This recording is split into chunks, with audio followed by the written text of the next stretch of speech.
Hello friends, welcome back to my channel. आज मैं आपसे एक क्वेश्चंस करने वाला हूं कि इंसानों की परम आवश्यकता क्या है, इंसानों की सबसे ज़रूरत चीज़ें क्या हो सकती है। आप बोलोगे अच्छा खाना, बड़े बड़े मकान, बड़ी बड़ी गाड़ियां, ये सब इंसानों की सबसे परम आवश्यकता चीज़ है। पर मैं बोलूँगा द लीजेंड भगत सिंह के पास इन सब चीज़ों में से कोई भी एक चीज़ नहीं था, फिर भी वो इतिहास के पन्नों में आज सम्मिलित है। ऐसा क्यों?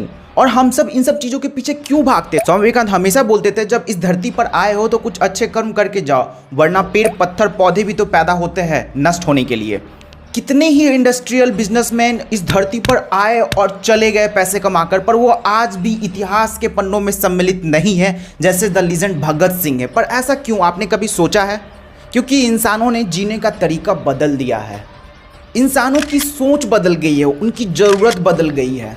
हम सेल्फिश हो गए हैं, हम स्वार्थी हो गए हैं, हम सिर्फ अपने बारे में सोचने लगे हैं। हमें सिर्फ अपना ही देखना है, हमें अपने बड़े बड़े घर चाहिए, बड़ी बड़ी गाड़ी चाहिए, दूसरों के बारे में सोचना बंद कर दिया है। हम इतने स्वार्थी हो गए, दूसरे मरे तो मरे, मुझे फ़र्क नहीं पड़ता, पर खुद अच्छे रहने चाहिए।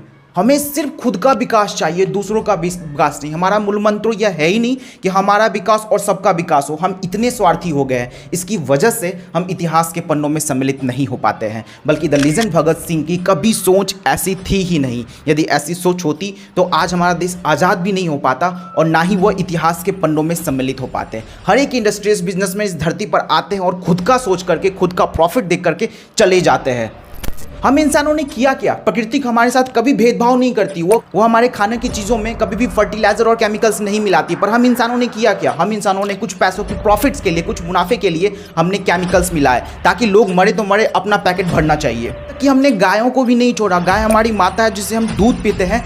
प्रकृति ने कभी उनकी दूध में मिलावट नहीं किया, पर हम लोगों ने उनकी दूध में मिलावट किया, उन्हें केमिकल्स के इंजेक्शंस दिए ताकि वो ज़्यादा से ज़्यादा दूध दे सके। और हम इंसानों ने कुछ पैसों के लिए यह सब काम किया। नेचर कभी भी केमिकल रिएक्शंस करके कुछ अच्छी चीज़ें प्रोडक्ट देती है। जैसे दूध में आप जब कल्चर्स डालते हो, सुबह तक दही बन जाती है और आप उसे दूसरों के लिए, खुद के लिए खा करके आप अच्छा आनंद फील करते हो। पर हमने इस केमिकल रिएक्शन का यूज़ क्या किया? हमने इस केमिकल रिएक्शन को गलत वे में यूज किया। हमने परमाणु और एटॉमिक बॉम्ब बनाने में यूज किया। आज आप यूक्रेन और रशिया की लड़ाई को देख ही रहे हो, कैसी हालत है उनकी, सिर्फ हमारी वजह से। क्योंकि हमने क्या, नेचर का गलत उपयोग किया। नेचर ने हमारे साथ कभी गलत उपयोग नहीं किया था। नेचर ने इस धरती पे हमारी ज़रूरत की सारी सामग्री दी हुई है, चाहे वो हवा हो, पानी हो, खाना, सभी की बिना मिलावट के, ताकि आप अच्छी और खुशहाल ज़िंदगी जी सकते हैं। पर हम इंसानों ने इसे प्रदूषित किया। यहाँ तो छोड़ो, इस दुनिया को ख़राब करके हम चांद पे बसने की बात कर रहे हैं। कुछ एक एलोन मस्क भैया है जो धरती पे कैसे अच्छे से जिए इस बात पे विश्वास नहीं करते, बल्कि वो चांद पे रहने की दावा दे रहे हैं और चांद पे जाने की बात कर रहे हैं। पहले इस धरती पे तो रह लो, इस दुनिया को तो अच्छा तो बना लो, फिर बाद में कहीं और रहने की बात करना।